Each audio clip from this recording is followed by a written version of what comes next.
Today, we're going to look at Killer Instinct.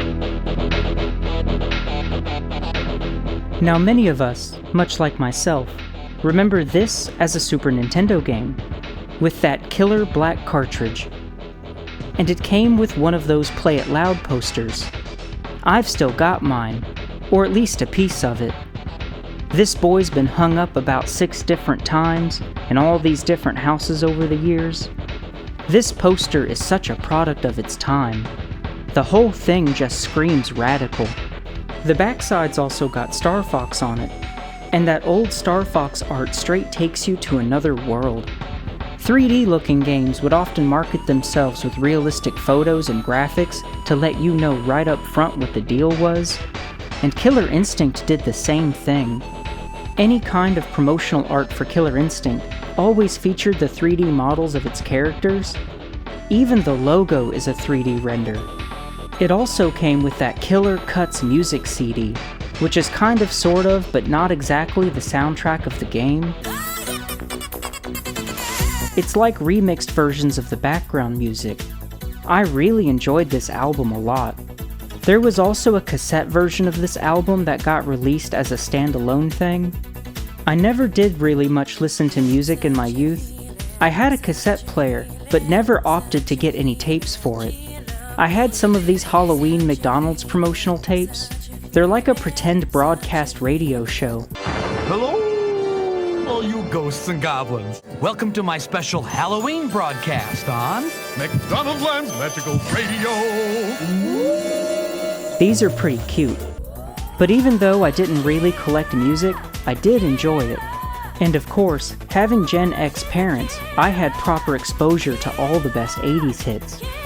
There's also, however, been something about video game background music in particular that's always just enchanted me though. Now 16-bit music is of a substantially lower quality, but there's something about it that's really satisfying. A lot of these old tracks that I remember take me back to those places when I hear them. Sometimes if I was really in the mood to listen to a song, I would plug in a game and hit the sound test.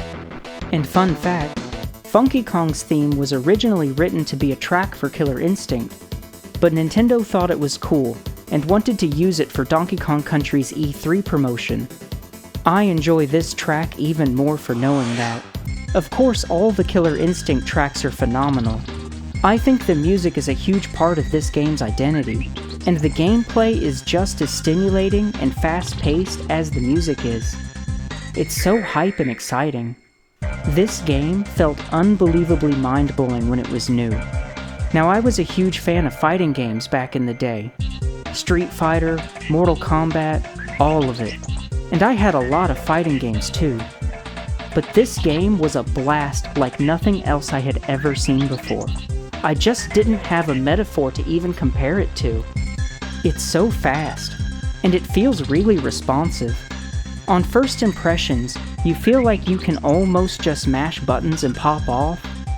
It feels good to push a lot of buttons, but this game also actually has quite a lot of depth to it.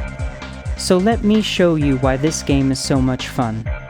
First off, as you already know, this game is crazy fast compared to other fighters from the time. But this game also has an interesting system for its combos, together with combo breaker moves which give you a chance to get out of disadvantage. It happens a lot in fighting games, where if one player is a lot better, then the other guy just feels like he doesn't even get to play. But the combo breaker gives you a way to reset neutral.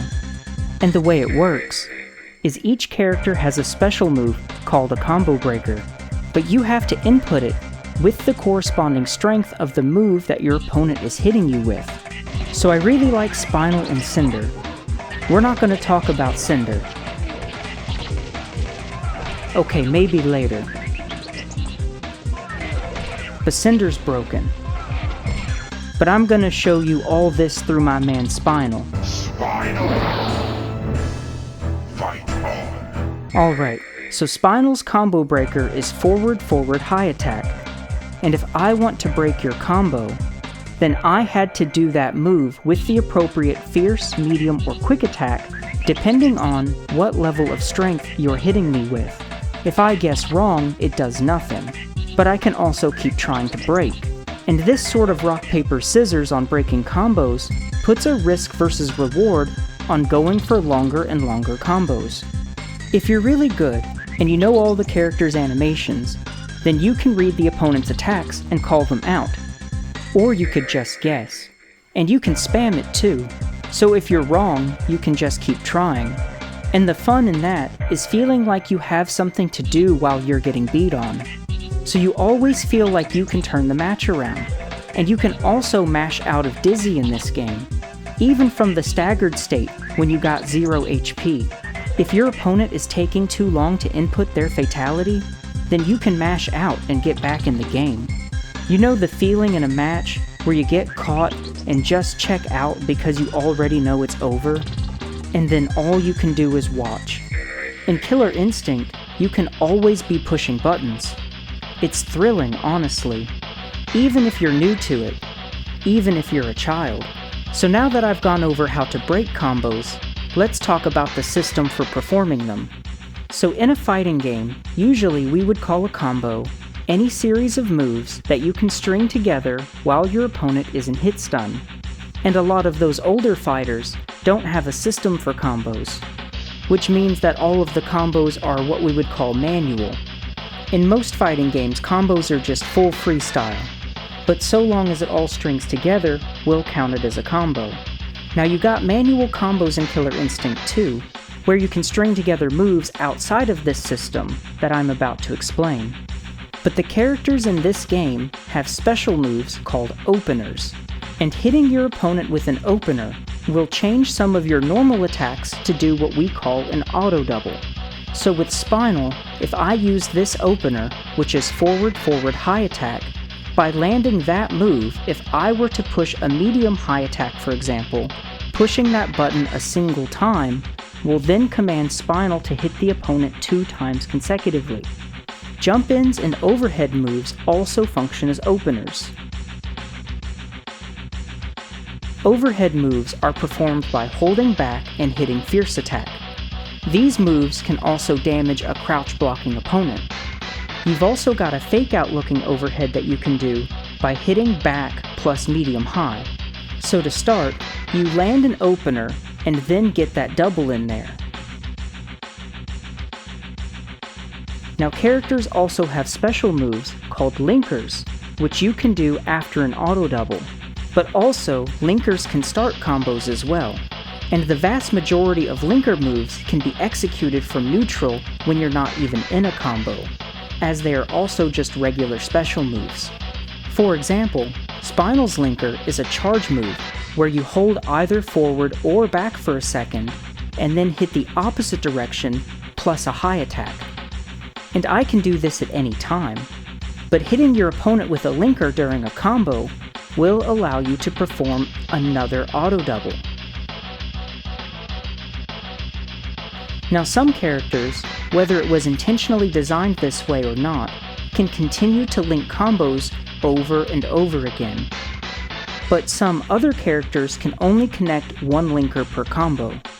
And linkers can also start new combos, so if you're real good on the timing, you could go on and do a really long combo like this.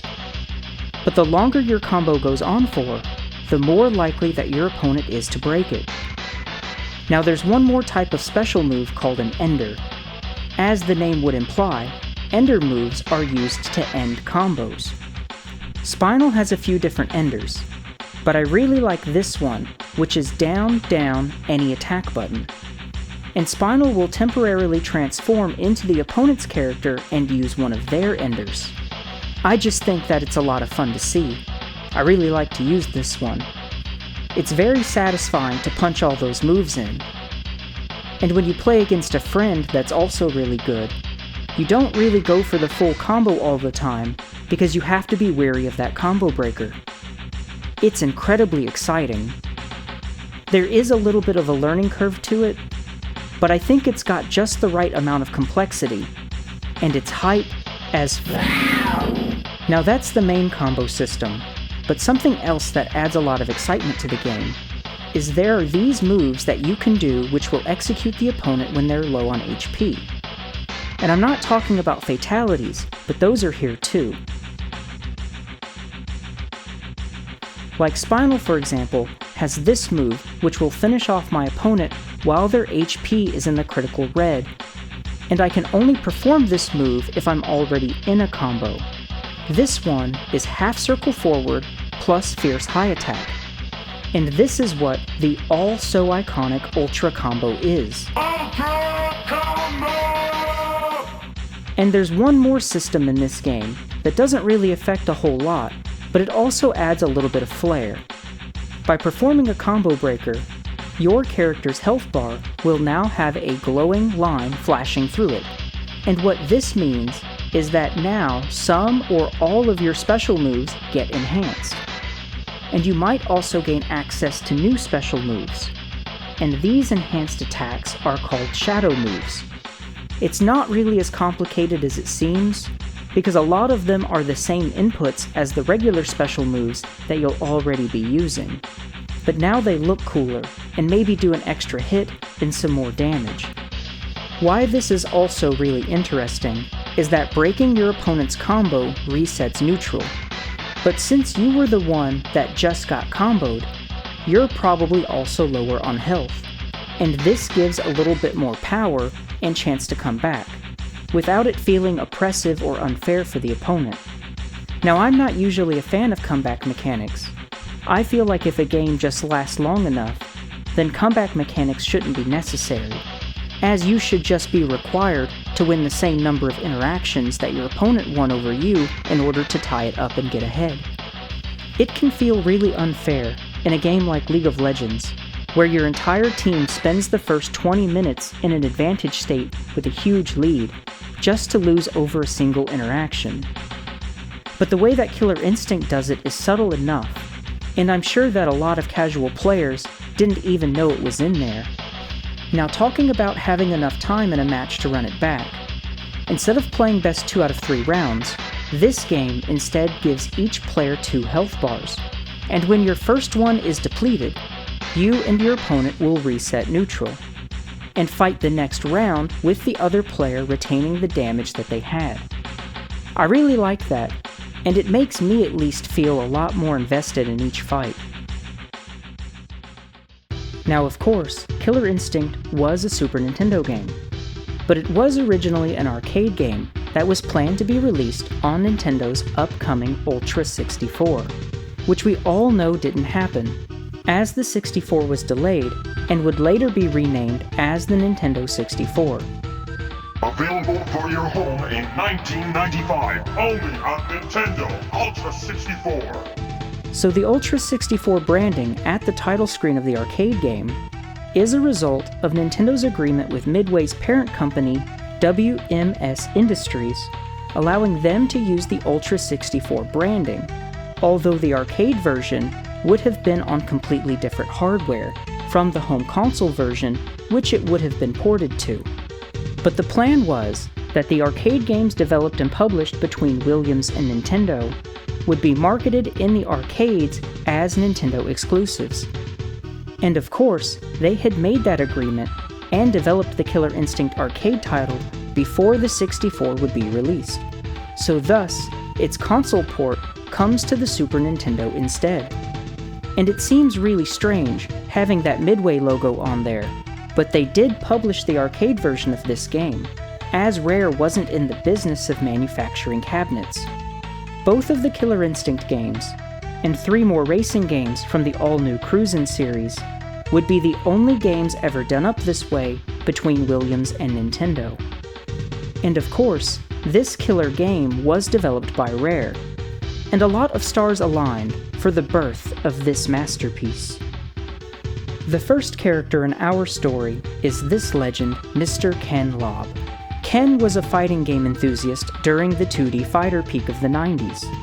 He wanted to incorporate freestyle combos together with characters having moves that could slot into any string of attacks, but also wanted a way that the disadvantaged player could respond to getting whooped on, which would then result in the combo breaker that we all know today. Ken originally had pitched these ideas to Namco for a game that would have been called Melee, which got denied, but he would get another chance to pitch his innovations to the fighter genre when he would later be hired by Nintendo. So Rare Limited is a company based in Britain, and they had been making games since the mid-80s. The company was founded by a pair of ex-arcade developers that also had founded another game company that sort of evolved into Rare, which was called Ultimate Play the Game. Now these guys, Tim and Chris Stamper, were brothers, and they had made games together with one of them programming and the other designing graphics. One game in particular that they made under the Ultimate label was one that you might remember as it was featured in Donkey Kong 64. Now the Ultimate Company was founded originally to develop games for the British computer game market. They made games for systems like the ZX Spectrum and the Commodore 64, among others. The Stamper brothers then founded a separate company called Rare Designs of the Future, which would later be shortened to just Rare. This time, designed with the intention to break into the Japanese home console video game market. The brothers presented software samples to Nintendo, and Slalom would be purchased from them and published directly by Nintendo, which would go on to sell over 500,000 copies and also make Rare Nintendo's very first Western third-party developer. Now Rare continues to make smash hits for the remainder of the NES's lifespan, but their relationship with Nintendo would reach new heights with the dawn of the next generation. In the early 90s, Rare invested in the very, and I mean very, expensive Silicon graphics computers. The same computers that were used to develop the graphics in movies like Jurassic Park and Toy Story.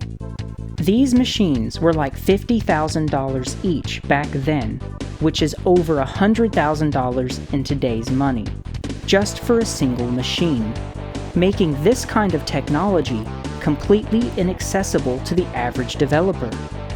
So Rare used these fancy computers to prototype full computer-generated image renders.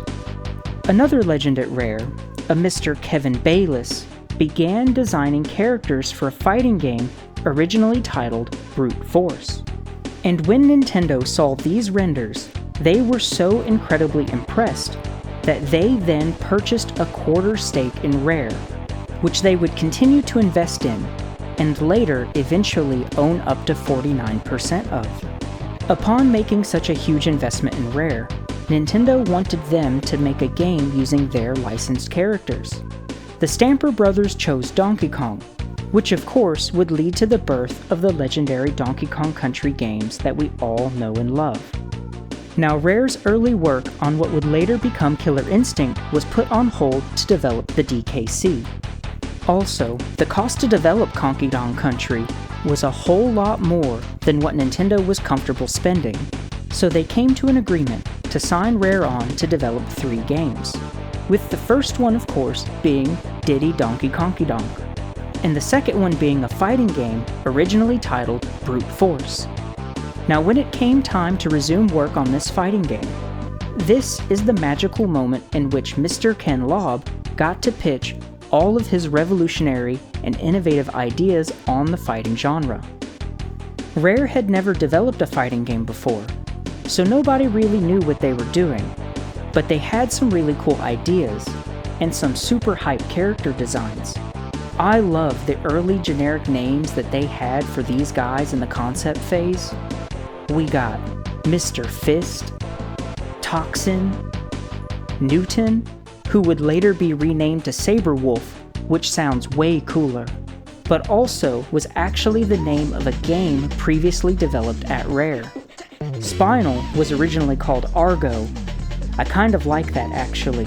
I don't mind that one too much, because it's a reference to those skeletons from Jason and the Argonauts. King Thunder would then become Chief Thunder, which is also way cooler. And Cinder went through a whole bunch of name changes, being called Magma, Pyrotech, Heat Shade, Meltdown, and Afterburner.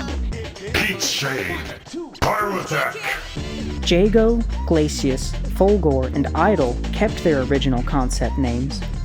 There was also a scrapped secret boss that would have been named Tremor, who was never modeled. There was another scrapped fighter, an unmodeled wizard character named Midas, and another cut fighter originally named Wanda. Get it? Because she has a wand? She was also concepted as Roxy Rave before being swapped out for the far superior Orchid design. The designs for the characters in this game are so good. I really like the way that this cast looks together. They are all very different from each other, but still feel cohesive. Maybe it's the same dark art style, or the old 3D graphic style that keeps them in a similar aesthetic, but they all have a prominent flare color, which makes them all sort of glow independently from each other. The art direction for this game is absolutely striking. Maybe it's just because this is so nostalgic to me, but I think Killer Instinct still looks really cool. I think it still hits. Some other scrapped ideas include a character creator editor thing, where you would save your character data onto a swipeable card. The original plan was to have the player collect items, as well as level up, and customize their character, by modifying some different stats, with the ability to customize your name and colors. You would also unlock or choose signature moves to be your unique fatality, and unlock secret boss characters to play as.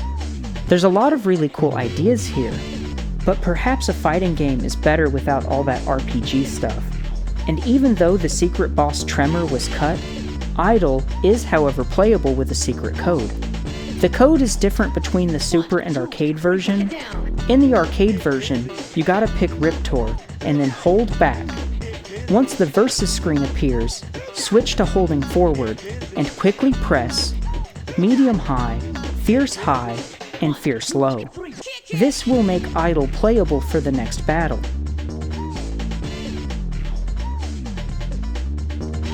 In the Super version, you pick Cinder and hold forward.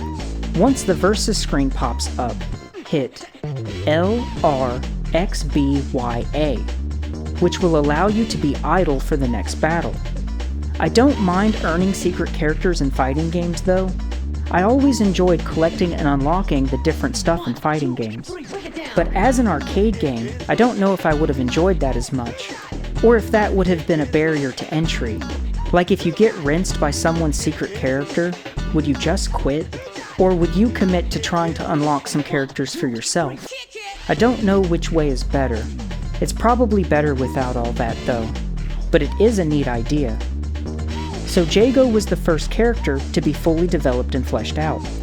Rare used an old program known as Power Animator to model the 3D renders, and a very primitive form of motion capture was used to animate them. As opposed to the full suits that we use for motion capture today, they would have had to use a bunch of these individual magnets that each required their own cable. And then each of those would have had to connect to a device hanging from the ceiling above, making this a messy and fickle challenge.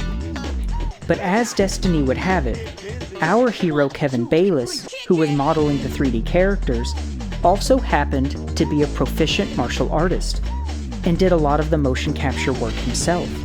What an absolute champion. And he also voiced our main man Jago, as well as Glacius, but also, hilariously enough, Wizpig some years later. What a cool guy. The rest of the characters would also be voiced by various other team members, which I think is really cool. But anyway, they built Jago first, and Mr. Ken was absolutely enamored by the multi-layered sound effects of hits in games like Street Fighter. He spent a lot of time explaining how important mastering and improving this was. This kind of multi-layered sound effect that made a punch sound cooler than a punch. And another especially magical moment was when Rare had called Ken to have him listen to a full Jago combo after plugging in some of these multi-layer sound effects that he had been preaching about.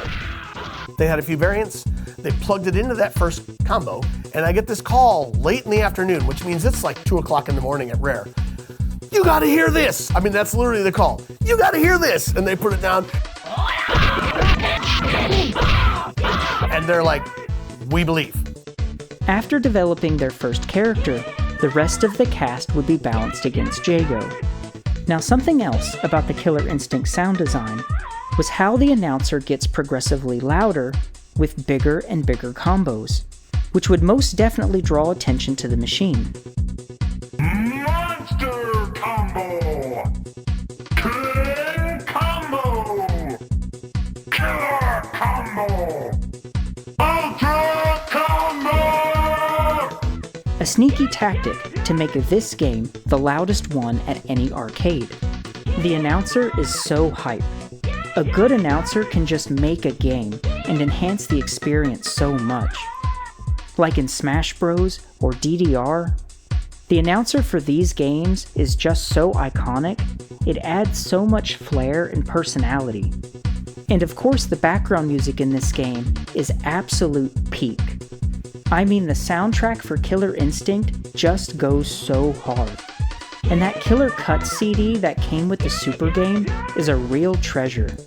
I very much appreciate the sound design of this game. Each stage has a killer track to match its flavor and the personality of the character that it represents, which isn't by any means an original idea, but it's very well executed here, and all of the music is fantastic. I also really like the weird robot noises that Fulgore makes. It's actually pig squeals with distortion effects.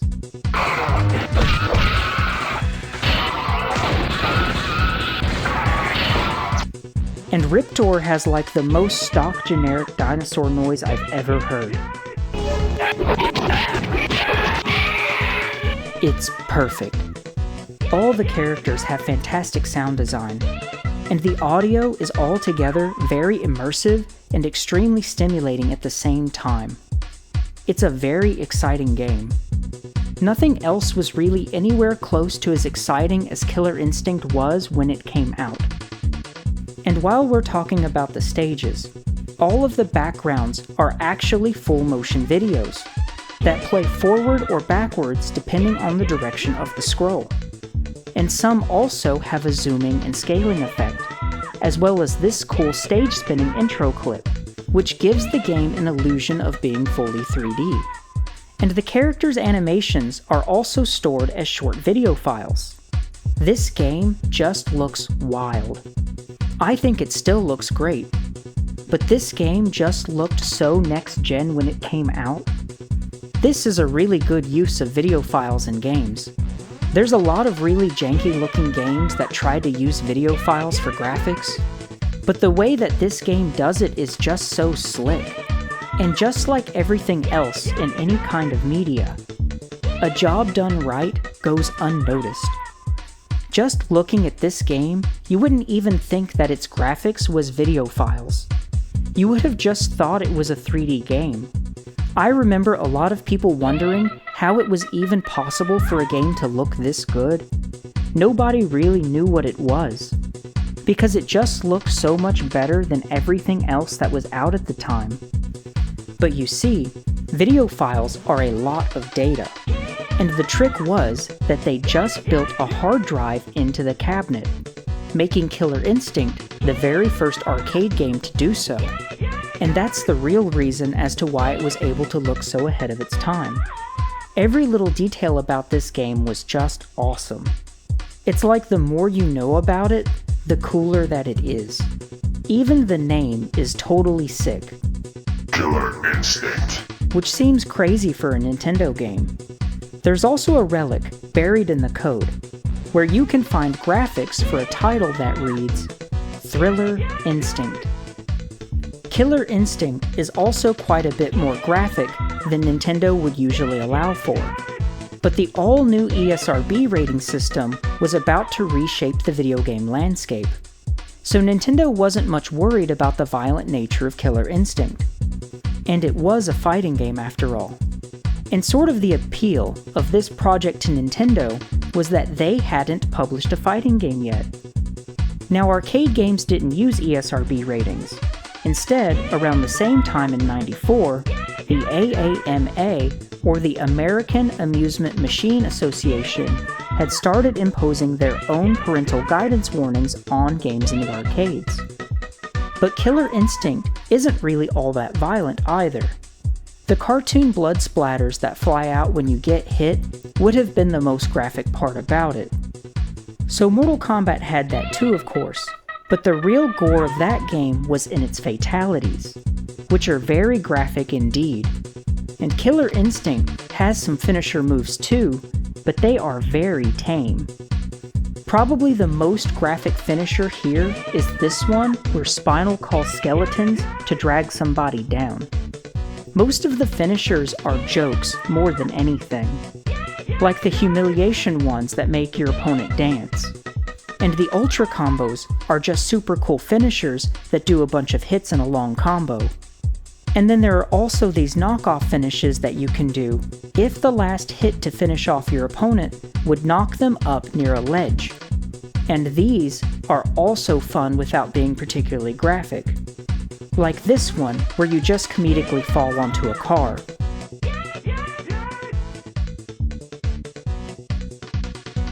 As opposed to Mortal Kombat, where you fall onto these spikes and get impaled. The Super version of Killer Instinct only got a teen rating by the ESRB, compared to Mortal Kombat, which got a mature rating. Now, the first Mortal Kombat came out before the rating system was in place. And Mortal Kombat was also one of the big titles that was involved in all the controversy to bring about the rating systems in the first place. I'm pretty sure the second Mortal Kombat was also out before rating systems, but it's also got this 17 plus rating on the box, so I think we would call that a mature game. Now, I was still quite young around this time, and my parents would never let me have a game like Mortal Kombat, but I did play a lot of fighting games, and I had a whole bunch of them. And my parents were also pretty cool. And even though I was still far from a teenager at this time, they would usually let me watch movies or play games that were a little bit over my age if we did it together. But Mortal Kombat was a solid no for me. However, I did get to play it a lot at all the neighbor kids' house. I grew up in a neighborhood where just about every house had kids, of all different ages, and I spent a lot of time hanging out with the older kids. They got kicks out of teaching me how to beat their friends at different stuff. And then I had these 3 cousins that were all boys 1 year apart from each other, and they always had the mature games like Mortal Kombat. So even though I wasn't allowed to have those games, I still played all of them. But anyway, Killer Instinct has this super dark and mature presentation, but it's not even hardly graphic. Although the atmospheric sound design is very immersive, and I remember it leaving me with a scary feeling. Like if I was playing it at night, maybe I leave the lights on to play this one, because I'm an impressionable child on edge. Now that's a precious memory. Killer Instinct is super cool, but there's also a little bit of a story here, although I never really gathered much of the story from playing the game, because it isn't necessary for a fighting game. And I appreciate how it doesn't bother you with any of the backstory, but it's there for you if you want it. The Super Games manual has a very dramatic narrative. A wind-swept battlefield of the distant past, littered with the debris of war, above the moans and cries of the defeated, can still be heard the clashing sounds of a single titanic confrontation. 2 great warlords, leaders of their now smashed armies, are locked in battle, with the world itself as the prize. But this epic battle is not to have a conclusion. Suddenly, the warlords were engulfed in a nimbus of light, and vanished from the face of the earth, banished to the realm of limbo. The battle-weary heroes whose spell had trapped the warlords heaved a sigh of relief. Armageddon had been averted for now. The world has seen much progress in the centuries since the warlords were banished. Not all of it for good, Pollution has weakened the environment. Governments have fallen. Chaos rules, with huge mega-corporations battling and destroying each other for shares of the world's wealth. In this bleak world, a single corporation, Ultratech, rises above the others. Rather than joining in direct battles with their competitors, Ultratech has profited from their suffering by selling them the very weapons they use against each other. Sales of weaponry are not the only source of profit for Ultratech, however. Their entertainment division produces the top-rated television broadcast of the future, the Killer Instinct Tournament, which also serves as a testing ground for Ultratech's weapons. The winners of the tournament are promised whatever they desire. The losers suffer a significantly poorer fate. It is into this bloody contest that our heroes have been drawn. TJ Combo, disgraced heavyweight champion of the world who seeks redemption. Glacius, a captured alien fighting for his life and a chance to escape. And the deadly robot Fulgor, programmed by Ultratech with a killer instinct and the freedom to use it. Each fights for his or her own reasons, but each has the same goal: win the tournament and destroy all opponents. It will take more than radical moves and deadly special attacks to win this tournament. It will take a will, a desire. It will take a killer instinct. DJ Combo. The undisputed heavyweight champion for 5 years, stripped of his title when found using cybernetically enhanced arms, now broke, he enters the contest for the love of money. Fulgor. A prototype cybernetic soldier developed by Ultratech entered into the contest as a final test of its capabilities before mass production can begin. Glacius. An alien being from a distant planet, crash landing on Earth. He was captured by Ultratech, hoping to prove the aliens inferior. They force Glacius to fight for his life. Jago. A Tibetan warrior monk who calls on the power of the tiger to discover his destiny. Overseen by the tiger spirit, Jago must enter the contest and destroy the evil within. Cinder. A convict experimented on by Ultratech. A failed chemical weapon test mutated his body, turning him into living flame. Promised freedom if he defeats Glacius, he enters the fray. Orchid. A secret agent sent to investigate the mysterious disappearances that surrounded the Ultratech contest. Her true identity and abilities are shrouded in secrecy. Orchid is also Jago's sister, but she doesn't know that yet. You know what would be really cool though?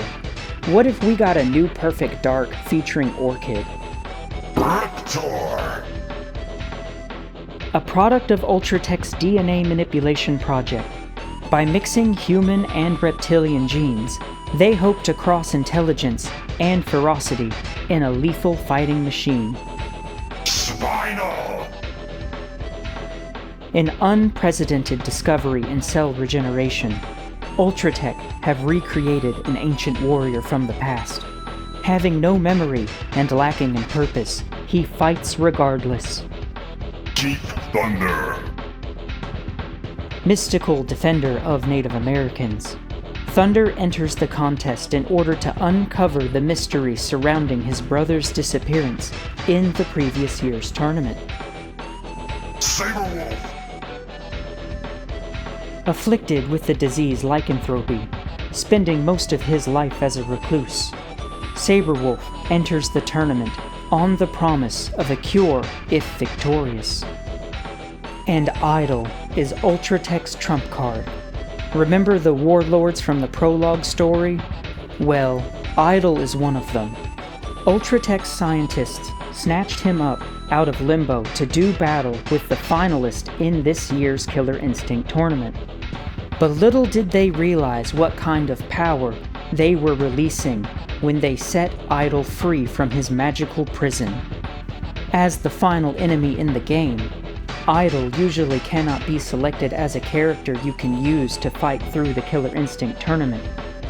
There is rumored to be a method for selecting Idol, but there is no information available about his special moves, combos, and other fighting techniques. If you discover the way to release Idol, you may play him at your own risk. Okay, so you know how you can do a code to play as Idol? Well, he's got an ending if you finish the arcade mode with him, and it's like a parody of Blanca's Street Fighter II ending. A woman turns up in both scenes looking for her long-lost baby boy, both separated by an accident, and they each got a different bracelet thing to signify them too. The real names of the characters are also similar, which makes it funny. Jimmy and Billy. Which is funny for a couple of reasons. First off, it makes the Killer Instinct monster Billy Idol. But also, Jimmy and Bimmy are the double dragons. But Idol ain't here for happy endings. There's also different character bios in the manual, and we got a whole line of comic books as well. So there's quite a lot of material here. I never really looked into the story for Killer Instinct, but it's pretty cool actually. I only ever saw the ending scenes for the characters that I played as, and just let my mind make up the rest. I really like the setting for this world though. It's got a radical 90s sci-fi future sort of vibe. Now, as we've already discussed, Killer Instinct is the most complex and innovative fighter of its time. There's a whole lot of systems and special moves, and when they built the arcade game, they didn't really know what exactly the hardware of the 64 was going to be like. So they made a custom arcade board together with a hard drive, and as Destiny would have it anyway, trying to match the hardware of the upcoming 64 wouldn't have mattered anyway, because the 64 wouldn't be ready for release when it came time to home port Killer Instinct. But how are they gonna port this massive game onto the Super Nintendo?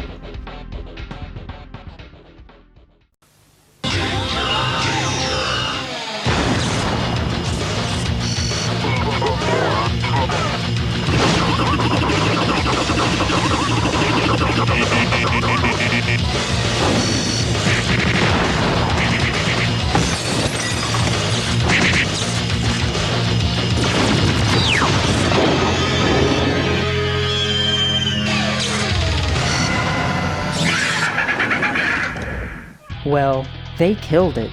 Somehow they packed the most powerful arcade game of its day into a 16-bit Super Nintendo game. It really is impressive. Obviously, a lot of sacrifices had to be made, but the Super version is still a fantastic game. It's awesome, and it absolutely captures the fast-paced Killer Instinct gameplay. Of course, the arcade game has all that full-motion video stuff, which had to be swapped out for sprites. The backgrounds still have some scrolling with a little bit of parallax. However, the sprites are all much noticeably smaller, but they still have that 3D render look, which is a really cool aesthetic in 16-bit games. I feel like games that did this age really well and still hold up. It was graphically downscaled quite a bit, but I think it still looks great as a Super game. But downscaling the graphics wasn't the only sacrifice. Lots and lots of voice samples and animation frames were cut out. Also, a number of moves are just completely missing. Like all of the shadow moves are gone. But to compensate for this, the Super version has some extra stuff, like a whole bunch more color swaps, which is awesome. I would almost favor the Super game just so I can be green and purple Cinder. I love color swaps, and the extra colors are very much appreciated. But we also got a tournament mode, but the Super version also got a training mode, which is kind of a big deal. This was sort of a new feature in fighting games around this time. I don't know which fighter was the first one to include a training mode, but I'm pretty sure that it was Killer Instinct. But either way, this was a new modern thing that would soon become the standard. But do any of the arcade fighters have a training mode? I don't recall, but I totally would have dropped some coins for time just to tinker around. I would have loved to have had a training mode in any of the arcade games that I played. There were a bunch of bugs and infinites that were worked out for the Super game, but don't worry, there's plenty more jank to be had in the Super version. Of course, the animations had to be trimmed down for the home port, but there's still this video of the Killer Instinct display from E3 with better animations that appear to have more frames than the final home version. Nintendo threw a whole party for E3. Looks like a real rave. They got a whole animatronic tiger and everything. They even pull out these nunchuck-looking things, which sort of resemble Orchid's lightsabers. It looks like at a certain point in the show, they went out and started dancing with guests. Maybe people from the press. This would have been really hyped to see. They were letting you know that Killer Instinct was coming to the Super Nintendo, and it's time to play it loud.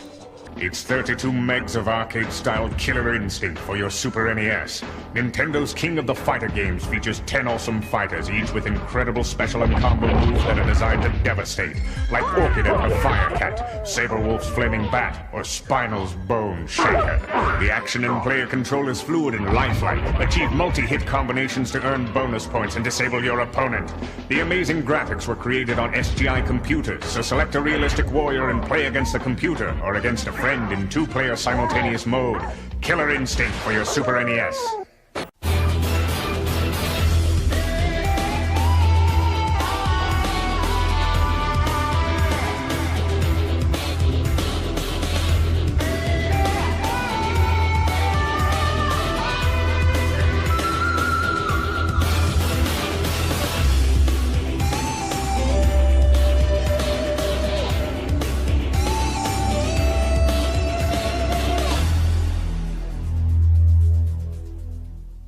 Killer Instinct had massive success in the arcades. In the US, Replay reported it to be one of the most popular arcade games of '95, receiving over 500 million plays. It went on to be one of America's top 5 highest-grossing arcade games of the year. An early 1995 article on the fighting game industry in Electronic Gaming Monthly stated, "For now, the undisputed king at the arcades is Killer Instinct." And Entertainment Weekly gave the arcade version an A+ rating. The hot new Super version would go on to sell over 3 million total copies, pushing more than 150,000 in the US on its first day alone, and reaching over 1 million before the end of its first year. The game went hard on the Super Nintendo, and it sold incredibly well. Computer and Video Games gave the game a review score of 93%, saying, "Rare weren't lying when they said the home version would play better than the coin-op. No one realized they were talking about the SNES." Entertainment Weekly gave it an A and praised it as a quality port. Next Generation said, "Nintendo and Rare have managed one very impressive trick, getting the 16-bit Super Nintendo to display 512 colors at once, twice the usual number, which gives the graphics an extra gloss." Some others criticized it for being too much of a downgrade from the arcade version, wishing that a home port had waited for the 64. But who cares what critics think? The Super version was great, and everyone loved it. But what's really crazy is that they also ported it to the original Game Boy. And it's actually good too. It definitely feels like Killer Instinct. Of course, it's missing even more moves, but the Game Boy only had 2 buttons anyway. The Super 6 stage knockoffs didn't make it to the Game Boy either. They must have been really pressed for space on this one, because Cinder and Riptor got entirely cut. But you can still use a code to play as Idol. Who would you cut from the roster if you had to pick 2? I suppose Idol is the last boss, and it makes sense for him to be included, but I wouldn't mind cutting him though. Is Riptor actually the least popular character? I kind of like him, but I don't know. Either way, the Game Boy version still smacks. Original Game Boy games weren't usually all that great, especially fighters. But this one is actually fun. It's fantastic for a Game Boy game. And something else that's really cool is that it's got Super Game Boy Color support. And you could even do 2-player on the Super Game Boy. I always liked games that could do that. Even though I would much prefer the Super version, the novelty of a 2-player with the Super Game Boy is worth showing a friend at least once. The music for the Game Boy port feels especially nostalgic. Maybe it's just my age, but I absolutely love the audio range of the original Game Boy. I know it's almost like the lowest quality of music that's still enjoyable. It is very primitive, but it's also got a lot of personality. Maybe it's the particular combination of audio channels that it has. Not all Game Boy music is created equal either.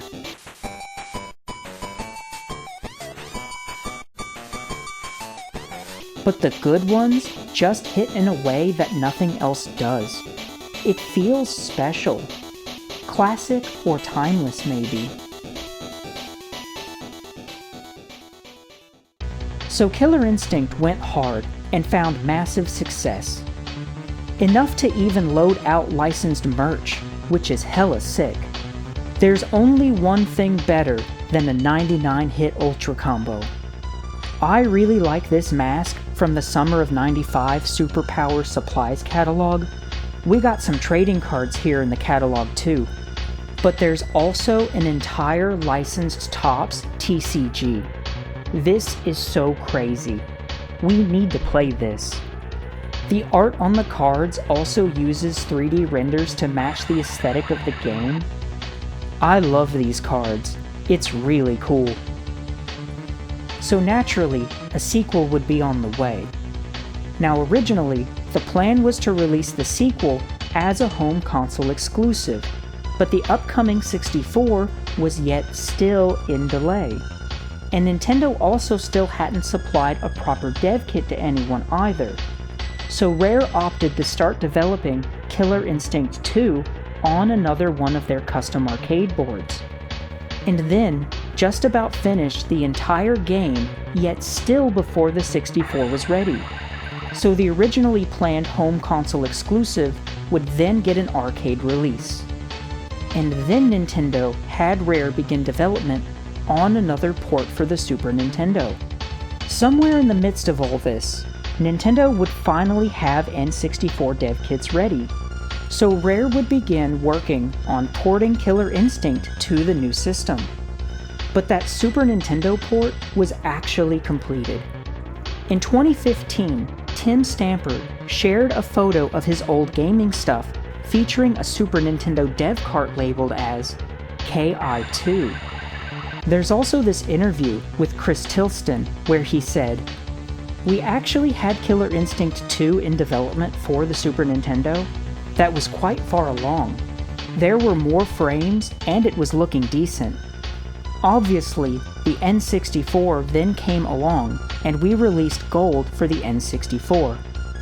Another quote from a different guy who worked on the sequel, a Mr. Brendan Gunn, reads, "I did some work on Killer Instinct 2 on the Super Nintendo. The guy in charge of that project left the company when it was 99% finished, and they asked me to finish it.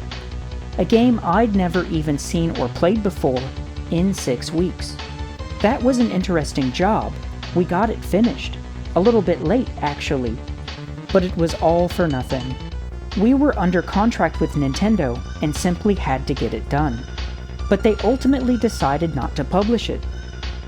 A curious piece from the UK's Nintendo magazine, issue 55 from April of '97, has Killer Instinct 2 listed as released for the Super Nintendo in '96. This is most likely just a simple mistake, but it is interesting. Perhaps the remains of a Mandela effect. Maybe the Super version gets released in an alternate timeline. Not in my memory though, although I would certainly love to see it. So Killer Instinct 2 would be released at the arcades in January of '96. and it was originally planned to be a launch title for the 64, but the home port wasn't ready yet. And it wouldn't be released until November of that year for America, and not until May of '97 for the rest of the world. That's a pretty large window. I wonder why it took so long to get it out in other regions. Either way, Killer Instinct Gold just took way too long to hit the 64, which was already late to the next generation of home consoles. Now the sequel is very different from the first game, and a lot of people were torn on this. The biggest and most noticeable change is that Cinder, Riptor, and Thunder were cut for 3 new characters, and that really sucks. The original roster is so good. It might have been a space issue so that they could add more characters. If one of those was your favorite, then you might already have been put off just by that alone. So the way that they wrote these guys out of the story is that Orchid kills Idol, which rips open a time portal, and everybody goes back to the ancient past. Combo kills Riptor, but not without losing an eye first. Maybe that's why he's also not in the Game Boy game. And Glacius kills Cinder before escaping back to his ship. So Cinder and Riptor missing from the Game Boy's port is actually canon, maybe. And the Glacius in this game is also a different alien of the same species. Saberwolf returns, completely berserk. The story goes that he was badly beaten in the previous tournament, because he wasn't willing to succumb to the beast within. Ultratech fixes him up with some quote-unquote repairs, and now he has only revenge to live for, as a cure is no longer possible. That's so tragic.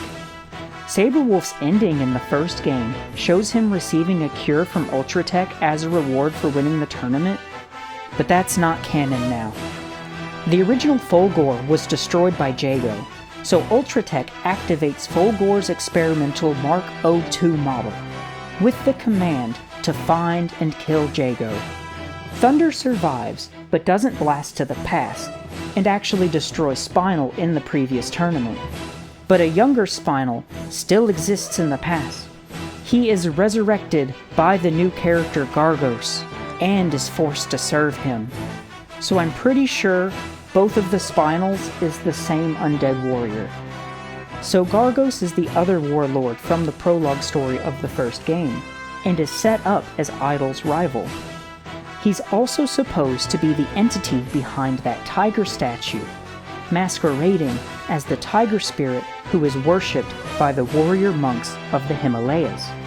The disguised demon lord bestowed a portion of his dark power upon the unsuspecting monk Jago, and entices him to enter the Killer Instinct tournament in order to slay Idol for him. But fate would have it that his long-lost half-sister Orchid would destroy Idol instead. But now, with Idol gone, Gargos is free to reign over the human world. In Jago's original ending, Gargos appears to him in the guise of the tiger spirit a second time, and empowers his unwitting pawn further as a reward for Idol's destruction. So Maya originally banished the Dark Lord Gargos in her own time, and then became a hero and a queen to her people. But upon Gargos returning from the future, she must now defeat him again to save her world and reclaim her throne. Tusk is the last of his warrior people, who were all wiped out by the feud between the supernatural warlords. And with Gargos' return, Tusk joins the battle. Kim Woo is the guardian of her people, and a descendant of the heroes who originally banished the warlords. With Gargos' return, it's her job to go back to the past and get him. Naturally, Gargos is the final boss of this game, but he is also playable with a code similar to the way that Idol was. In the arcade select screen, hold up and press Fierce High, Medium High, Medium Low, Fierce Low, Medium High, Quick Low, Medium Low, which will add him to the roster. And on the 64 version, while the character bios are playing before the game starts, hit Z-A-R-Z-A-B, and then Gargos will be added to the roster. Alright, so gameplay-wise, we've got a whole lot of changes. First, you'll immediately notice that we now have a super meter. It's so lame. You build meter by taking damage, or by having your attacks blocked. And this other odd thing builds meter too. If you do the directional input of your combo ender move twice, then your character will perform a slowed down version of the move, and you'll also gain 1 point of meter. Why is this a thing? I don't know. Killer Instinct was already a complex enough game as it needed to be, and all the extra nonsense that we're about to see in the sequel gets ridiculous. Okay, but now that we know how to build meter, you spend it to do super moves, which are all unique inputs, separate from your character's regular special moves. Unlike in the first game, where the shadow moves were mostly just enhanced versions of the same special moves that you were already using. Characters no longer gain access to shadow moves by performing the combo breaker, but some characters still have enhanced versions of their regular special moves, at the cost of meter. However, they will have different and longer inputs. And unlike most fighting games, where the super moves all cost the same amount, like one full bar or whatever, in Killer Instinct 2, every super move costs a different arbitrary amount. And it makes it hard to know what the opponent might be capable of, unless you just go and memorize all of their supers costs. The super meter in this game might be more akin to mana in other games. And on a similar note, another thing that you just have to completely memorize is that characters now come built with 3 special openers, which each rock, paper, scissors each other. Like most slide openers are completely immune and always just beat through slasher openers. And most slasher openers always beat overhead openers. It's kind of like a high, medium, low thing, but not exactly. There's a few different ways that you can try to make an analogy for it, but there will be exceptions. You just have to know every character's moves, or guess, and that's annoying, especially for a new player. Feels bad to be a new player and just have no idea as to why certain moves just arbitrarily lose some interactions. It's a neat idea for a system in high-level play, but it's also kind of dumb. I don't like moves having properties like this that aren't clearly visible. Even if the system would be good for competitive play, it feels bad to disagree with what happens in a game because it doesn't match up with what you see, or because it's just some arbitrary nonsense like moves having secret properties. Alright, so on top of that, we've also got a brand new parry system, which I believe is the very first one to be implemented into a fighting game. If there's a parry system that actually predates this, let me know, but I'm pretty sure KI2 did it first.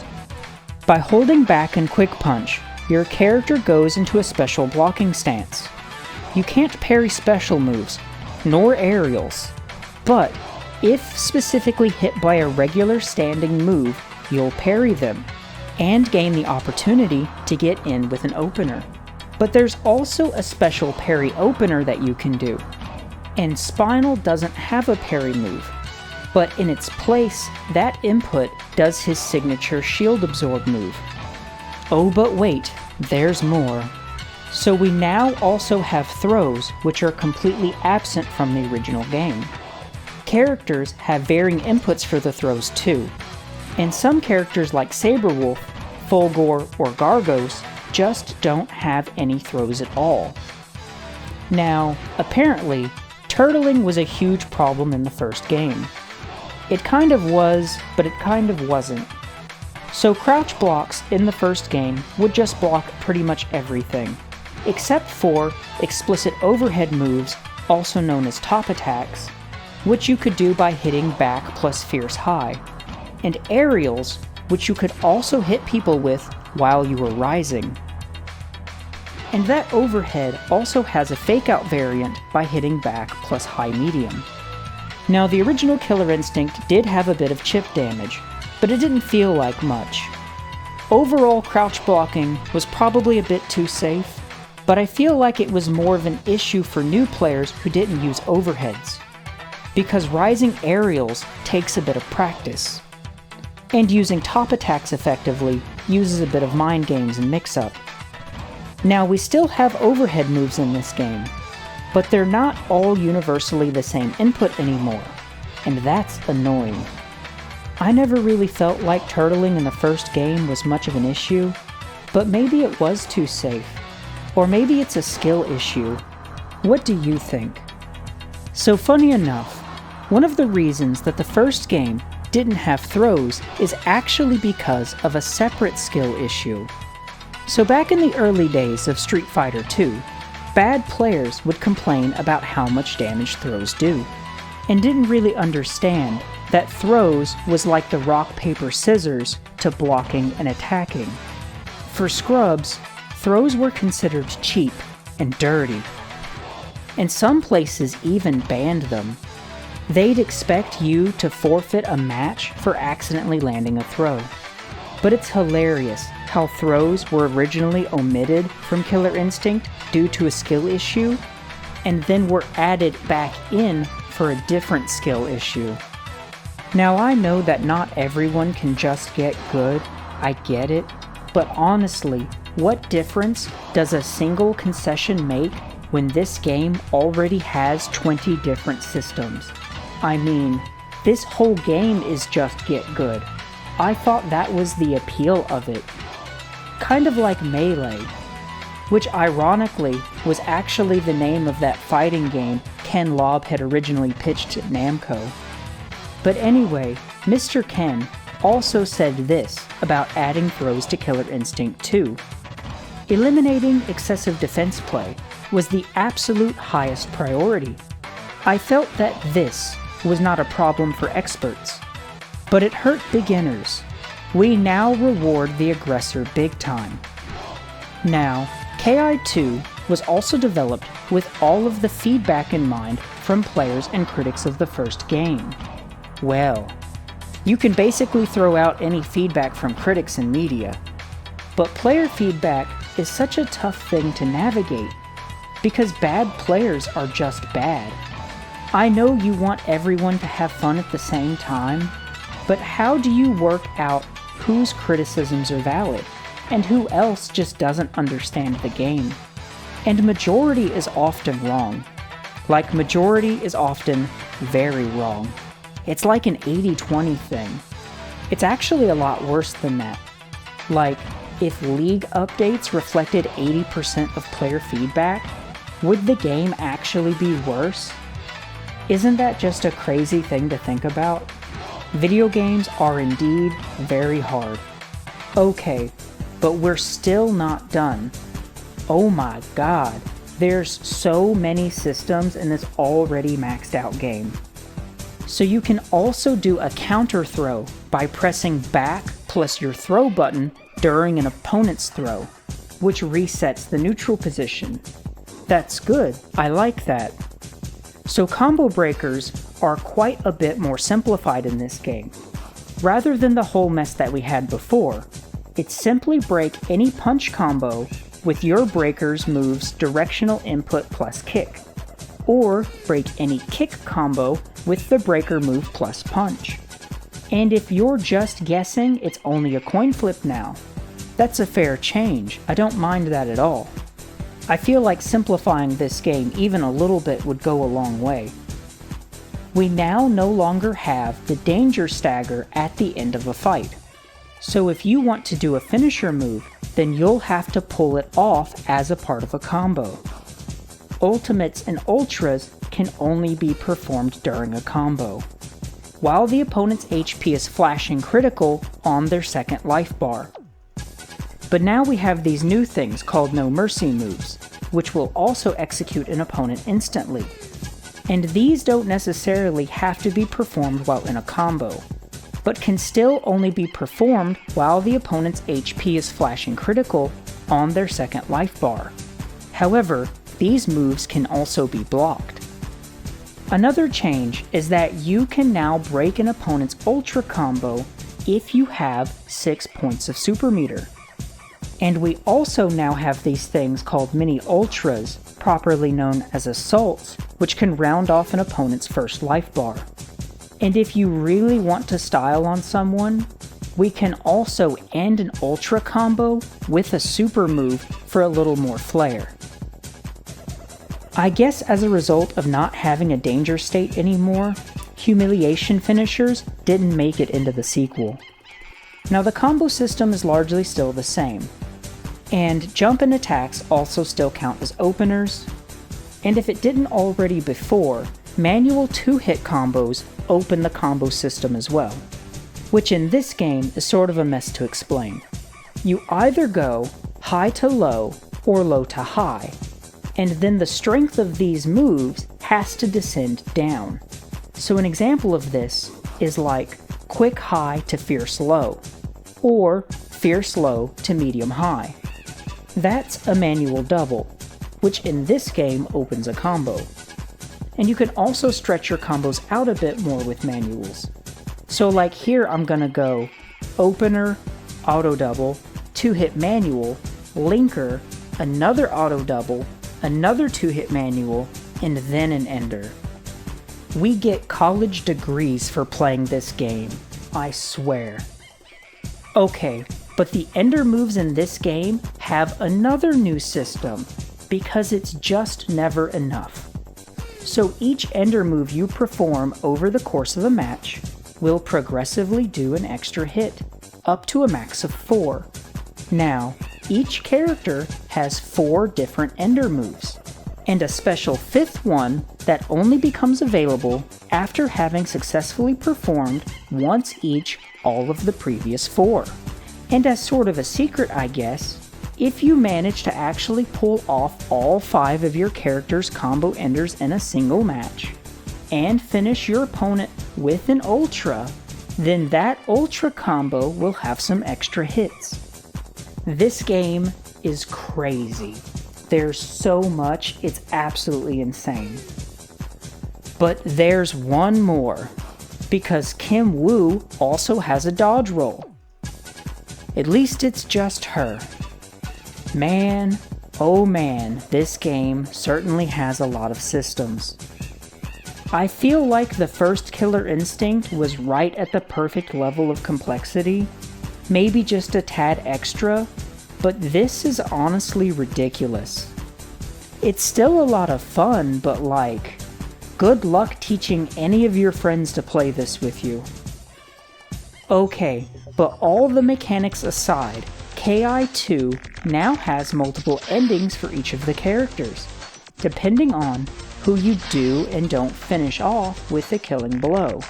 And that's awesome. I love stuff like that. The characters now have new stories that better link them together. Gotta get that good ending, unless you're Saber Wolf or Spinal, because all of their endings are absolutely tragic. Life is hard. Just like this game. I relate.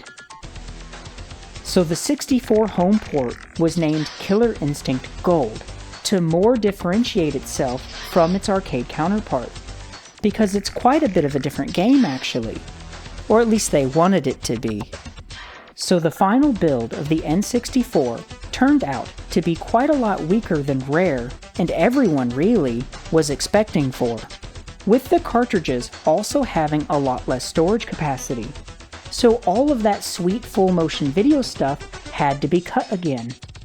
All the cutscenes are out. And to save space, so are all of the characters' multiple endings. The super cool rendered backgrounds have then been swapped out for fully 3D ones. I really don't much care for the 64 version's low poly backgrounds. I would have much preferred to see this game in the style of the first one that was on the Super Nintendo. I would really love to see that unreleased Super port.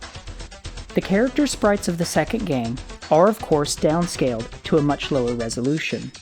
And lots of animation frames were cut. I feel like the characters overall look fine for a home port, but they just don't mesh at all with the very different graphic style of the stages. It's so weird seeing fully 3D backgrounds behind the rendered sprites, It makes the characters look really flat. I don't like it. The 64 version does come back around to give us a bunch more color swaps, which we both know is a huge plus. There's also this unlockable cheat menu where you can toggle on and off different fun stuff. I really enjoy having options like this to mess around with. Rare did this in Perfect Dark as well, and the unlockable cheats in that game were so much fun. We now also get like a crew battle mode, where you both pick a number of characters that each act as a single life. They also knew how insanely complicated this game is, so not only do we have a practice mode, but we also now have a second training mode, where it actually teaches you the game, with a whole bunch of different exercises to choose from. They also added some more moves to the home port, which weren't in the arcade version. Orchid, namely, just didn't even have an ultimate combo in the arcade version, but they added one to gold. And in combo stage, they added a fresh knockoff finisher where you fall into a moving train. That's pretty cute, actually. I didn't really play the second one all that much, and I still enjoy the first one on the Super a lot more. The 64 was crazy hyped up in our imagination to be way more powerful than it actually came out to be. And Killer Instinct 2's release on the 64 was kind of meh. It's a great game, but it just didn't live up to the hype and the high expectations that surrounded it. And really, it felt dated on the 64. The arcade game is really cool. It looks fine. A lot of people criticized its pseudo 3D look at that time, in a time when 3D fighters were rapidly evolving, but I don't feel that way. I think the highly detailed renders look way cooler than the low poly games from back then, but I will say that the 64 version did look quite dated, even for back then. And that's because the magic of the whole aesthetic was just completely lost, with the rendered backgrounds being swapped out for 3D ones. Killer Instinct 2 saw great success, but it wasn't nearly as big as the first game. It sold over 1 million units, which is really impressive actually for how slow the N64 was to get on the market. They also dropped another hit album for Killer Instinct 2 with those gold cuts. And there were even plans for Killer Instinct 3, which would have been exclusive as a home version, like the way that KI2 was supposed to be. And it says here in this magazine read that they were knee-deep in development, but it would sadly never be released. But Kevin Bayliss said, Killer Instinct 3 never happened, but if it had, it would have seen the main characters represented as younger versions of themselves.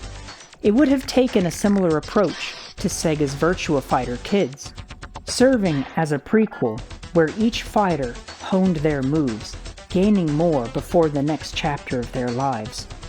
Intended for the N64, the game would have used full 3D visuals rather than pre-rendered sprites. The characters' models were NURBS, and I'd baked the textures out and applied them to the low poly models.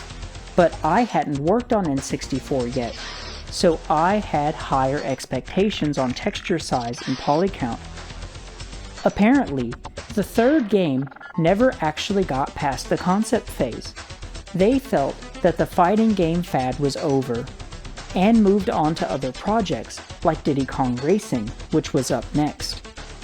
This would have been where our story ends, but as fate would have it, the stars aligned for yet another miracle.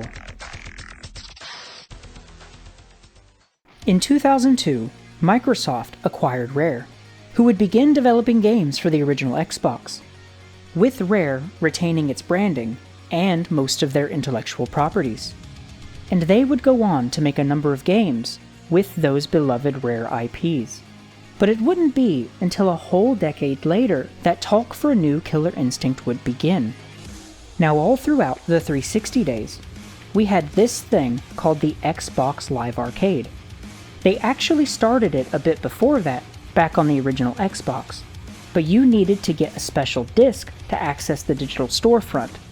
But the 360 had it built in as an integral feature. It was a platform where you could buy and digitally download games.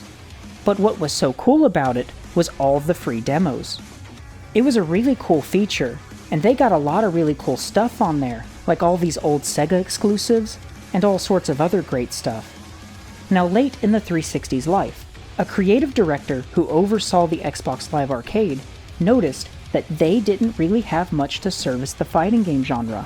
I was working as the creative director for XBLA, which, if you remember, for the Xbox 360 was all, we had this incredible digital library of games, right? But they were the games that only shipped digitally. Basically, they didn't go to a box. They didn't come out as a big, huge, like poster on the side of a bus kind of games. And I'd always loved fighting games. And so I'm sitting here in XBLA and I'm watching the whole portfolio come in and all these games that we're doing in all these different genres, but no fighting games. And so there was this one meeting we were walking out of that was a portfolio meeting, and me, as the gamer, turned to Ted, who ran the organization, and I was like, shouldn't we have a fighting game in this portfolio? Like, we've got all these other genres covered, we have nothing for fighting. And most of the time with XBLA, we would let the games come to us. But this was one of those occasions that I was like, well, the game's probably not gonna come to us, so what if we did it? And so I mentioned this to Ted, and Ted went, you need to talk to Ken Lobb. They were also getting close to the release of their upcoming Xbox One, and thought that Killer Instinct might make for a great launch title. Ken was very much excited to revive his once revolutionary game. He took that other creative director, Adam, to his house to reveal an old Ki2 cabinet and instill the vision and essence of Killer Instinct onto him. And then he's like, let's go to lunch. And I'm like, oh, okay. So we drive to his house, right? We get out of his car, we go into his house, and he's got a Ki2 machine, and he turns it on, and then proceeds to beat me soundly for an hour while telling me constantly about why Killer Instinct is so great, and all the cool things in it, and all the neat things. And I'm like, whoa, okay, cool, awesome. So now it was time to find developers. Microsoft was really pushing hard to make their new fighter a launch title. And while there was lots of interest from game developers that they liked, they were each all too busy to hit the deadline and be able to make this game a launch title. We got responses from a couple, man, we'd love to do this, but we're too busy. Iron Galaxy was one of those. They're like, if you wait 6 months, we would love to do this, please, please, please. And we're like, we got a launch coming. We think we might be able to hit a launch game. But then a smaller company, known as Double Helix, made a strong impression by building a modern prototype of Ki2. So Double Helix Games was an American video game developer based in California, which was founded in 2007 through a merger of a company called The Collective and another known as Shiny Entertainment. And The Collective had built a rather interesting brawler-type game on the original Xbox. This Buffy the Vampire Slayer game had an engine built especially for it, properly named as the Slayer engine, which would also get used to make a number of other really cool games. Double Helix was starting to look like a great fit for the new project, and now it was time to modernize the franchise. The old Killer Instinct games were very much a product of their time, and even for its own time, it wasn't exactly a casual game. They wanted to streamline the old systems as much as they could, without losing the essence of what made it fun, because they wanted to create a game which would be a lot more approachable for a broader audience. Killer Instinct was one of the coolest fighting games ever made, but it really is a hard game. They thought that the old KI was too hard for casuals, and the challenge was to simplify it without disappointing fans. Just the sheer mechanical barrier to entry was concerning enough for a modern audience. One of the fun things that they did was drafting out the combo system onto cards for theory testing. Modernizing a mid-90s fighter wasn't an easy task. The devs also had a lot of work to do in a very short period of time, if they wanted to hit that launch window of the new console. Killer Instinct's return would be announced at E3 of 2013. Coming to your home in 2013, only on Xbox One! Jago! Glacius! Saberwolf!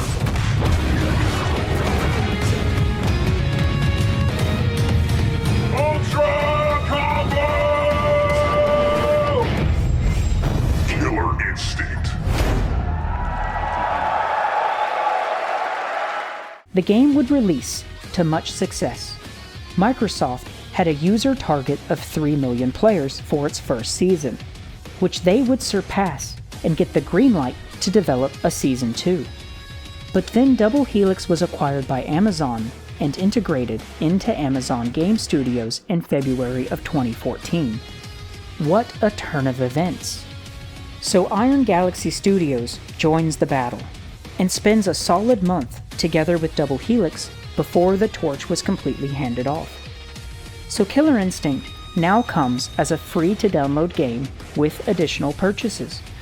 You'll get one free rotating character, and you can either buy the characters individually or an entire season of them together as a bundle. Now, when Iron Galaxy stepped in, they had a very short deadline to build their first character in time for the next upcoming E3. The pressure was on, and fans largely caught a bad first impression from their new developers. Combo was one of the OG fan favorites, and many people were severely disappointed with the low-quality reveal, especially criticizing how his mouth didn't even move. But it wouldn't be long before the new studio would settle in, and for a time, Killer Instinct just kept getting better and better, especially when they started adding whole new characters to the franchise. I really like Con Raw, for example. He's a mummy zoner character that sets sand traps, but there's also lots of really cool new characters that they've added into the game. With Killer Instinct now being a modern game with regular updates, it also allows for regular balance changes. Iron Galaxy started doing these live couch play patch notes reveals. It was pretty hype. The excitement and drama of seeing how characters would get changed was a lot of fun to follow along with. They could explain all of their reasons for each specific change, but the main reason for all this was because they wanted to foster a competitive community in a way that was more personal and transparent. Can we get Iron Galaxy to make the next Smash clone? Please. Platform fighters are a graveyard right now. Now, as we all know, balancing a game is really hard. And remember, the 80-20 rule that we talked about earlier, most players don't really understand enough about a game to have meaningful input on balance changes. And a lot of high-level players were starting to have more fun in trying to help balance the game rather than solving it to stay competitive. And this was starting to stir controversy in the community. It doesn't really bother me any if a top player wants to sit out or transition into another role in the community. It's whatever. But it was a heated issue for a number of people. And having top players influence balance changes could also be a whole issue on its own, if they're also still competing while pushing for changes that benefit them. Now that takes me back to my Smash days, back when rules were decided by the back room, which was mostly just all the top level players actually. But Smash games also didn't used to receive balance changes, so we balanced the game by making up arbitrary extra rules, like how many times you can grab a ledge before getting disqualified. But it is really annoying when high-level players are also reshaping the rules of the game that they themselves are actively competing in. The new Killer Instinct would go on to have a really cool competitive scene though, with lots of epic moments. He got him! No! No way! Oh my god! 13 seconds on the clock! Shut him down! It doesn't work! Slick took it! I can't believe it! Believe this! Impossible! And the flame won't come out. Are we gonna see it? Are we Oh! gonna see it? Oh, what? It's happening. What? It is happening. It's happening. What? Believe. What? Believe. Oh! Can he cash it out? Can No, he he get the got crowd it is out. going nuts. Oh, He got it! It's not over yet. He's got to get in there. The bomb is 6 going to chip seconds. him out. The bomb is chipped. Might have to backdash. That's gonna be it. There's only 4 seconds left. What can Dayton really do? Oh no! Danger! He gets the ultra! Dayton J! Clutching it out! It is not over yet! I personally just think that Killer Instinct makes for a great competitive game. It's pretty hype, and the breaker system adds unique tension to matches that nothing else really has. So the gameplay of Killer Instinct on the Xbox has changed quite a bit over its very long development.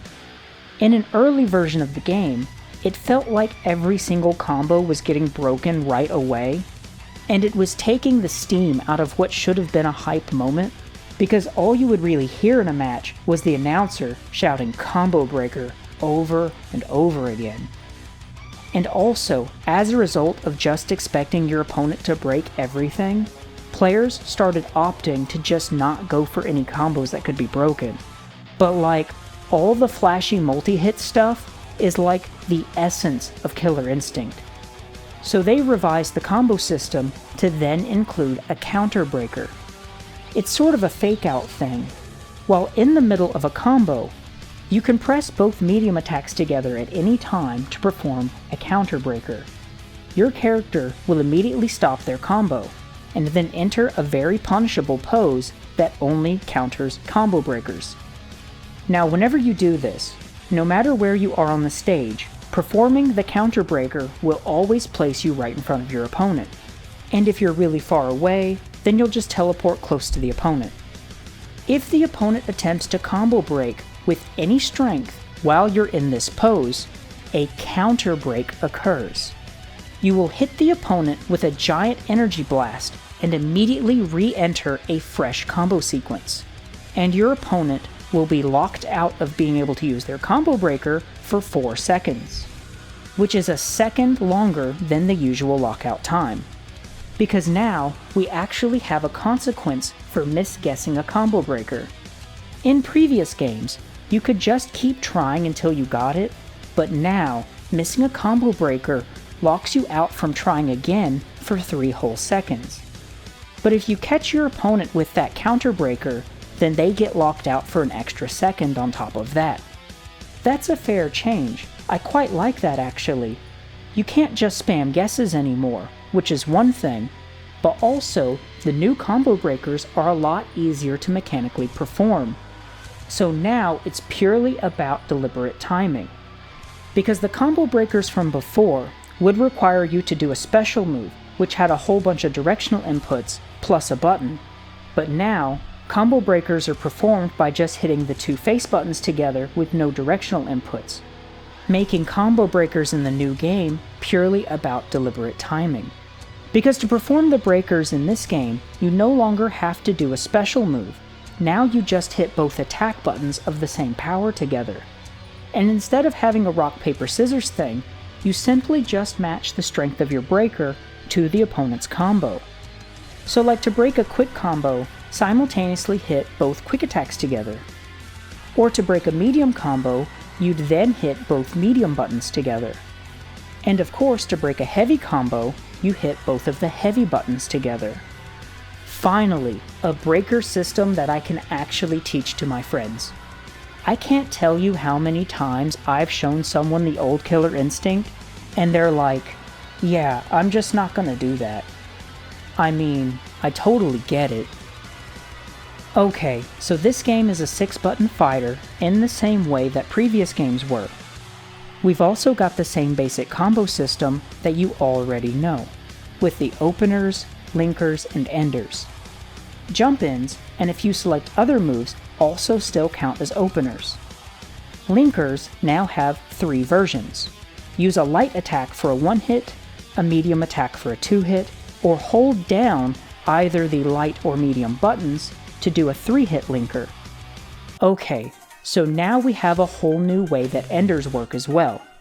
So while comboing an opponent, moves will deal a little bit of damage, but then also deal some potential damage, which is indicated by flashing your opponent's health bar white, and you lock in that damage by performing the ender move.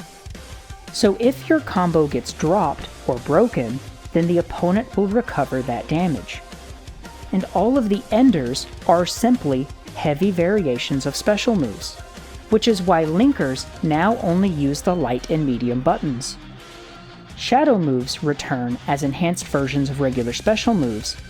You do them with the same direction input as your regular special, but then hit the attack button twice.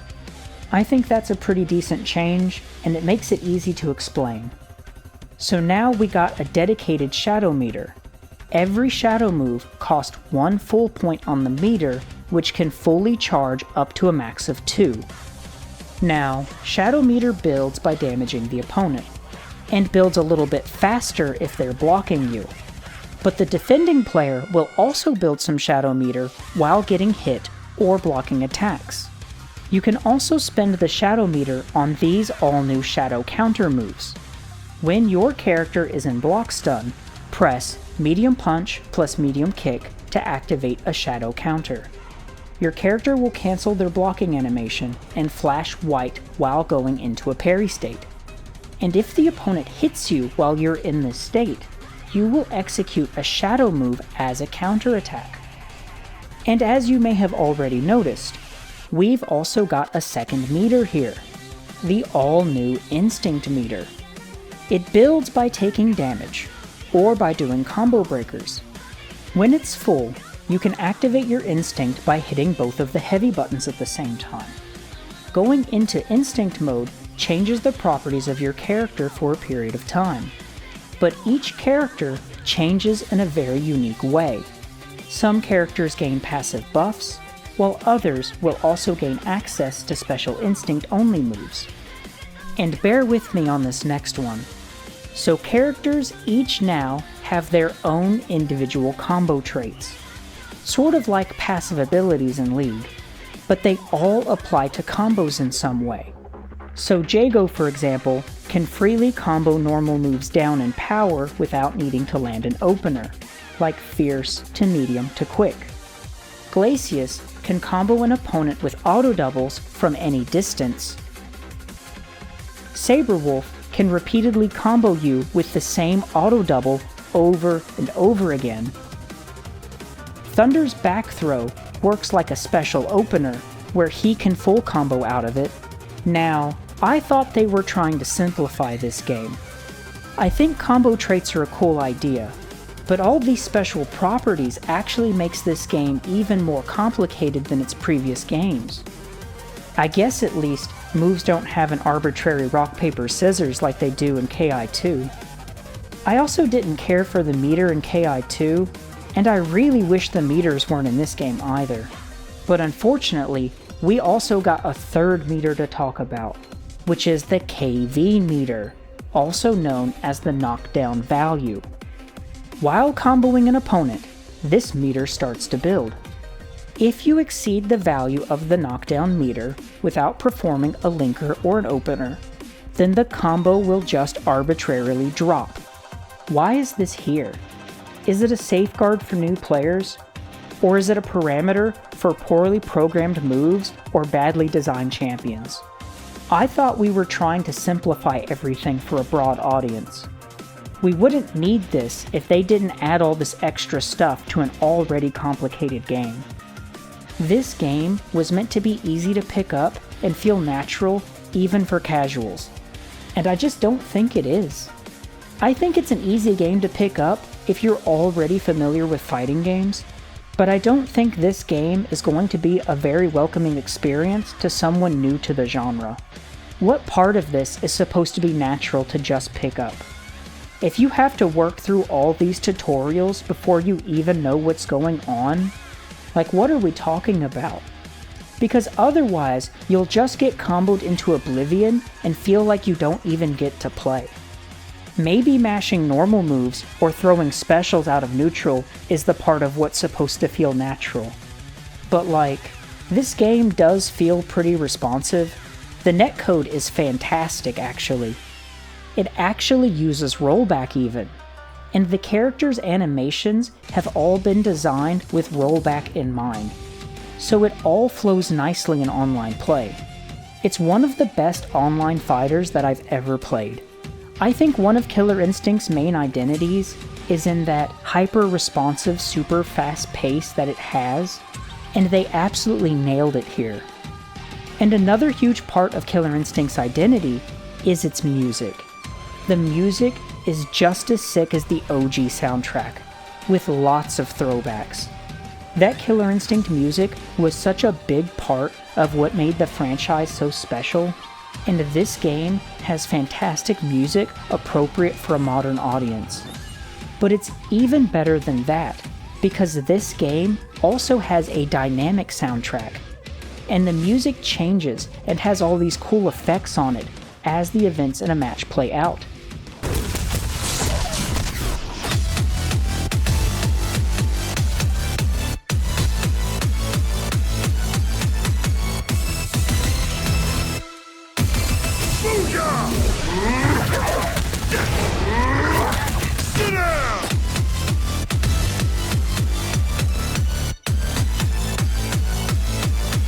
It's really hype, and Killer Instinct is all about the hype.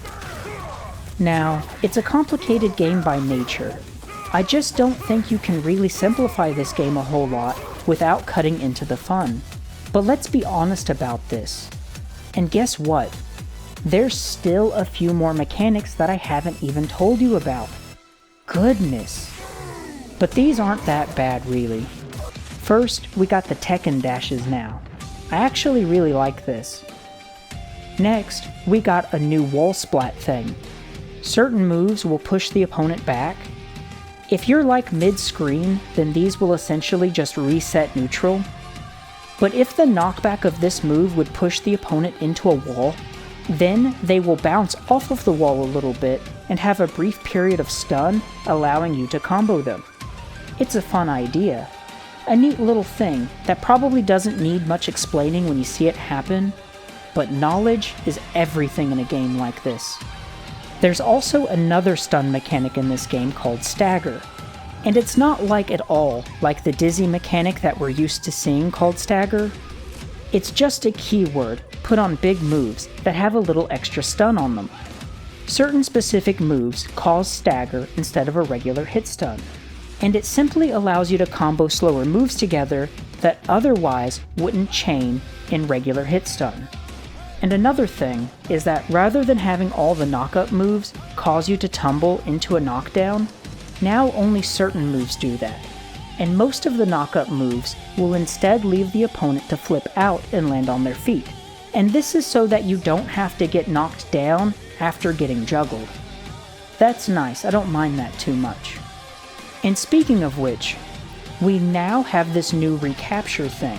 So if you can air juggle people, some moves now have this recapture property, where certain attacks will send the opponent back to the ground, but leave them in enough hit stun, allowing you to either continue or start a whole new combo. And it's different from regular aerials, because recapture moves also have this drag down effect on them. And the last new mechanic that I want to talk about, because I just want to complain some more, is armor. I can't stand armor in fighting games, and it doesn't belong in Killer Instinct. But in true Killer Instinct fashion, armor in this game isn't just a brief period of invincibility during an attack, it's an entire system.